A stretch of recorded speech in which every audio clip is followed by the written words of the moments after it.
기도함으로 새벽 기도에 시작하겠습니다. 사랑이 많으신 하나님 아버지, 공고한 인생길에 우리에게 하나님 되어주시고 우리에게 주의 얼굴을 비춰주심을 참으로 감사드립니다. 하나님의 얼굴을 구하며 주의 도우심을 구하며 이 자리에 나왔사오니 우리의 하나님 되기를 기뻐하신 하나님께서 우리를 붙잡아 주시고 인도하시며 아버지의 전능하심을 우리 삶에 드러내어 주시옵소서. 주의 이름 부를 때에 우리의 삶에 구원의 역사가 있게 하여 주시고 예수님 따라가는 이 길에 삶이 막히지 않도록 형통하게 하여 주시옵소서.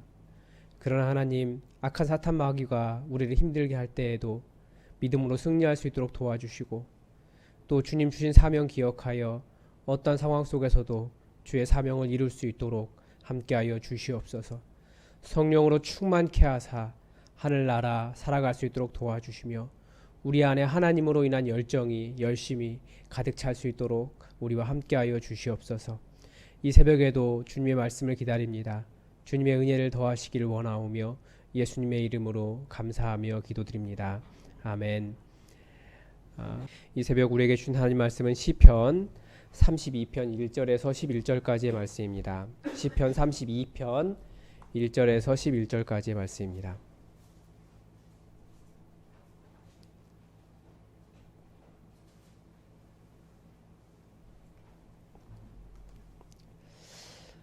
우리 다 함께 시편 32편의 말씀을 함께 봉독하시겠습니다. 허물의 사함을 받고 자신의 죄가 가려진 자는 복이 있도다. 마음에 간사함이 없고 여호와께 정죄를 당하지 아니하는 자는 복이 있도다. 내가 입을 열지 아니할 때에 종일 신음함으로 내 뼈가 새하였도다. 주의 손이 주야로 나를 누르시오니 내 진액이 빠져서 여름 가뭄에 마름같이 되었나이다. 내가 이르기를 내 허물을 여호와께 자복하리라 하고 주께 내 죄를 아뢰고 내 죄악을 숨기지 아니하였더니 곧 주께서 내 죄악을 사하셨나이다. 이로 말미암아 모든 경건한 자는 주를 만날 기회를 얻어서 주께 기도할지라. 진실로 홍수가 범람할지라도 그에게 미치지 못하리이다. 주는 나의 은신처이오니 환난에서 나를 보호하시고 구원의 노래로 나를 두르시리이다. 내가 내 갈 길을 가르쳐 보이고 너를 주목하여 훈계하리로다. 너는 무지한 말이나 노새같이 되지 말지어다. 그것들은 재갈과 굴레로 단속하지 아니하면 너희에게 가까이 가지 아니하리로다. 악인에게는 많은 슬픔이 있으나 여호와를 신뢰하는 자에게는 인자하심이 두루리로다. 너희 의인들아 여호와를 기뻐하며 즐거워할지어다. 마음이 정직한 너희들아 다 즐거이 외칠지어다. 아멘. 하나님의 백성에게는 곤고함이 있습니다. 이 곤고함을 어떻게 표현해야 할까요? 믿지 않는 사람들은 요즘 노래가 유행하고 있더라고요. 테스 형, 왜 이렇게 내 인생이 힘드냐고. 그것과는 좀 다릅니다. 신자는 곤고할 때에도 뭐 동일하게 이야기하죠. 내 인생 왜 이렇게 힘들어. 그렇게 말하지만 그 곤고함의 크기만큼이나 또 하나님의 은혜를, 하나님의 도우심을 구하는, 그리고 기대하고 또 하나님을 소망하고 하나님을 찾게 된다는 겁니다. 이게 믿는 자의 차이예요. 그 사람들은 힘드니까 테스 형을 찾는데 우리는 힘드니까 여호와 하나님을 찾더라는 거죠. 왜냐하면 우리 믿는 자들에게 곤고함은 하나님께서 그 곤고함을 통해서 우리를 하나님께로 인도하시는 부르심이고 이끄심이기 때문에 그렇습니다. 오늘 본문 1절과 2절은 각각 두 개의 축복문을 보여줍니다. 1절은 허물의 사함을 받고 죄가 가려진 자가 복이 있다 라고 말하고 있습니다. 2절은 마음에 간사함이 없고 하나님께 정죄당하지 않는 자가 복이 있다 라고 말씀하십니다. 각 단어들이 비슷하면서 약간의 좀 차이는 있습니다. 오늘 본문에 나오는 단어들이 차이가 있는데 첫 번째는 허물입니다. 허물은 하나님을 반역하는 행위입니다. 그리고 죄는 바른 길에서 벗어나는 것이고요. 악은 무엇이겠습니까? 바른 것이 아니고 왜곡하여 범죄하는 것이고 하나님의 뜻을 따라갈 마음이 없는 것이 악입니다. 그런데 사람이 어떻게 악을 행하고 이렇게 악을 행하고도 그리고 하나님의 뜻을 따르지 않는 이유가 무엇이겠습니까? 그것이 옳다라고 생각하기 때문입니다. 그러나 하나님은 하나님의 백성에게 계속해서 회개를 촉구하십니다. 어떻게 하실까요? 3절에 보면 내가 입을 열지 아니할 때에 종일 신음함으로 내 뼈가 쇠하였도다. 주의 손이 주야로 나를 누르시오니 내 진액이 빠져서 여름 가뭄에 마름같이 되었도다. 하나님께서 곤고하게 하시는 겁니다. 내리 누르시고 진액이 마르듯이 그 사람을 누르시고 짜고 또 속사람이 쩍쩍 갈라지게 그렇게 하십니다. 왜 그렇게 하신다고요? 내가 입을 열지 않기 때문에. 즉 자신의 생각이 옳다고 주장하며 하나님의 뜻을 따라가려고 하지 않기 때문입니다. 이것을 뭐라고 말합니까? 회개하지 않는 완악함이라고 말합니다.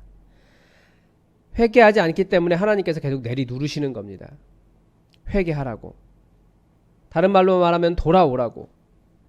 그래서 그렇게 어려운 상태, 그 곤고한 상태를 벗어날 수 있도록 하나님께서 계속 누르시고 여름 가뭄처럼 그렇게 메마르게 하시고 힘들게 하시는 겁니다.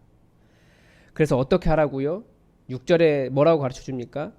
이로 말미암아 모든 경건한 자는 주를 만날 기회를 얻어서 주께 기도할지라. 하나님께 돌아오라는 말입니다. 이것도 하나님께서 내리 누르시는 것을 아무나 느끼는 것이 아닙니다. 바로 주님께 모든 주님의 경건한 자들, 하나님께 마음이 있는 자들, 하나님께서 택하신 자들만 그 마음에 깨달음이 있고 하나님께 돌아갈 마음을 얻게 됩니다. 대표적인 예가 우리가 이미 굉장히 곤고한 시절을 지나왔잖아요. 그래서 하나님께서 내리 누르시는 것을 경험했기 때문에 우리는 또 다른 기회를 얻게 되었습니다. 주를 만난 기회를 얻게 되었습니다. 하나님을 찾으라고 권면하는 겁니다. 그렇게 하나님을 찾을 때 무슨 일이 일어납니까? 5절에서 내 허물을 여호와께 자복하고 주께 죄를 아뢰고 죄악을 숨기지 않으면 주께서 내 죄악을 사하십니다. 이렇게 말하고 있습니다. 6절 하반절에서는 진실로 홍수가 범람할지라도 그에게 미치지 못하리이다 라고 말합니다. 하나님께 돌아온 자들, 하나님의 누르심을 깨닫고 하나님께 돌아온 자들, 자기의 허물을 고백하며 하나님을 찾은 자들, 그들에게 하나님께서 이렇게 역사해 주신다는 겁니다. 성경에서 홍수는 사람을 삼켜서 내놓지 않는 악한 존재입니다. 땅이 사람을 삼키면 스올이라고 이야기하고요. 바다도 사람을 삼킵니다. 그래서 요한계시록에 가면 주님 오시는 그날에 바다도 사람을 지금까지 내놓지 않았지만 사람을 내놓게 될 것이다 라고 말씀하시잖아요. 원래 바다와 물은 다 경계가 있습니다. 넘어오지 않아요. 하나님께서 그 경계를 정하셨습니다. 그래서 사람이 사는 그 육지를 넘보지 않습니다. 그때의 물은 사람의 생명을 지켜주는 생명의 젖줄이죠. 그런데 홍수는 그 경계가 없습니다. 자기 가고 싶은 데로 가고 다 넘어오고 그리고 다 사람을 삼킵니다. 죄악으로 내가 하나님께서 정하신 경계를 넘어갈 때 홍수도 같이 넘어오는 거예요. 우리를 뒤덮고 죽이려고 넘어옵니다. 그러나 반대로 홍수 때문에 사람은 죽지만 사실은 그 홍수가 일어나기 이전에 하나님은 우리를 짓누르신다는 거예요. 홍수처럼 우리의 삶이 너무나 어렵고 내 인생 왜 이래 라고 홍수같이 그렇게 넘어온다 할지라도 하나님의 짓누르심, 죄악을 깨닫게 하심, 그 회개로 부르시는 하나님을 인식하면 하나님의 은혜가 오히려 강물처럼 반대로 또 다른 댐의 수문이 열리는 것처럼 그렇게 하나님의 은혜가 밀려온다는 겁니다. 그게 은혜입니다. 그런 사람들에게 미치는 하나님의 은혜가 무엇입니까? 7절에 이렇게 이야기해요. 주는 나의 은신처이오니 환난에서 나를 보호하시고 구원의 노래로 나를 두르시리이다. 하나님의 은혜를 경험하는 사람들이 공통적으로 말하는 것이 있습니다. 여호와 하나님께서 우리의 피난처가 되어주신다는 겁니다. 다윗은 이 경험을 어떻게 표현했습니까? 여호와는 나의 반석이시고 나의 요새이시고 나를 건지시는 이시고 나의 하나님이시고 나의 그 안에 피할 나의 바위이시고 방패시고 나의 구원의 뿌리시고 나의 산성이시다 라고 노래를 했습니다. 여러분, 여러분에게 무엇이 있으면 여러분의 삶이 이렇게 안전하게 지켜질 것 같으십니까? 여호와 하나님이 바로 그런 분이십니다. 저에게 여호와 하나님은 설교를 잘하게 하실 수 있는 영적인 감동이십니다. 저에게 여호와 하나님은 또 성도들을 사랑으로 신방할 수 있게 해주시는 마음이십니다.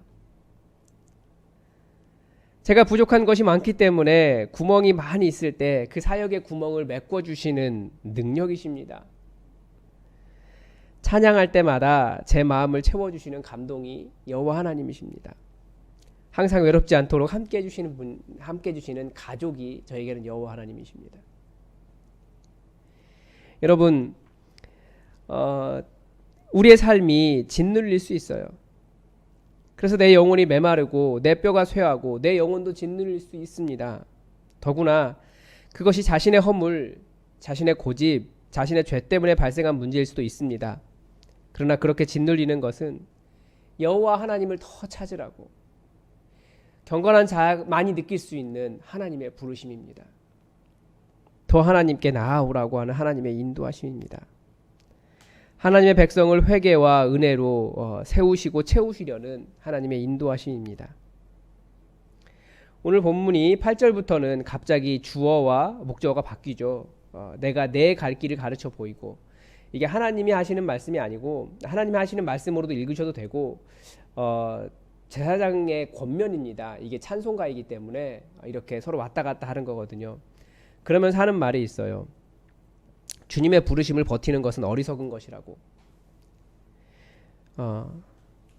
그래서 악인에게는 많은 슬픔이 있다고. 그러나 여호와를 신뢰하는 자에게는 인자하심이, 하나님의 인자하심, 하나님의 사랑이 두를 것이라고 가르쳐주고 있습니다. 주님께서 내리 누르실 때 그것은 하나님의 사랑입니다. 그러므로 버티는 것이 아니라 더욱더 하나님을 찾고 하나님 앞으로 나아가십시오. 하나님은 우리에게 무한한 사랑을 주시고자 항상 대기하고 계시는 분입니다. 그 사랑의 은혜를 풍성하게 누리시기 바랍니다. 기도하겠습니다. 하나님, 우리의 인생이 참 곤고하고 어려울 때가 많이 있습니다. 자주 웃고 싶지만 자주 웃기가 어렵습니다. 많은 사람들이 또 인생이 너무나 힘들다고 이야기하는데, 하나님, 우리는 그때가 하나님께서 우리를 부르시는 하나님의 부르심인 줄 알고 있습니다.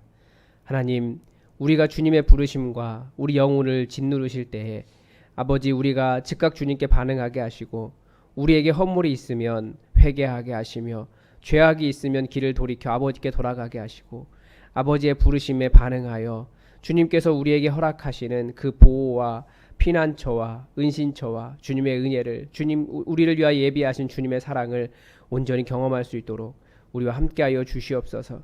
비록 죄악 중에라도 우리를 짓누르사 하나님을 찾게 하시니 그것 또한 주님의 사랑인 줄 깨닫습니다.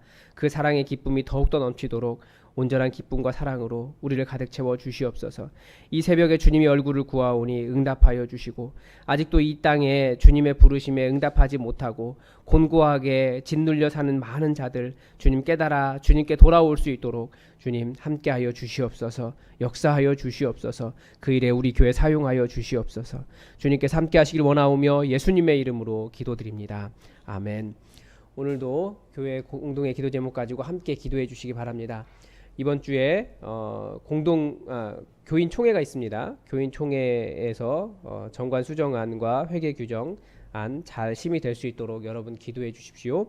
그리고 최철규 목사를 위해서 여러분 계속 기도해 주시고, 이 교회가 분명히 춘천 지역에 많은 방황하는 영혼들에게 안식처와 피난처가 될 수 있도록 우리 교회 사용해 달라고 여러분 기도해 주십시오. 신방 다닐 때마다 느끼는 건데 정말 많은 영혼들이 방황하고 있는 것 같아요. 더욱더 우리 교회에 말씀의 은혜가 넘쳐나고 공동체의 사랑이 넘쳐나고 정말 진짜 교회 되어서 많은 사람들이 쉴 수 있는 이제 정착하고 안착할 수 있는 그런 둥지가 될 수 있도록 이 교회를 위해서 여러분 함께 기도해 주시기 바랍니다. 우리 환우들을 위해서도 계속 기도해 주십시오. 다 함께 기도하겠습니다.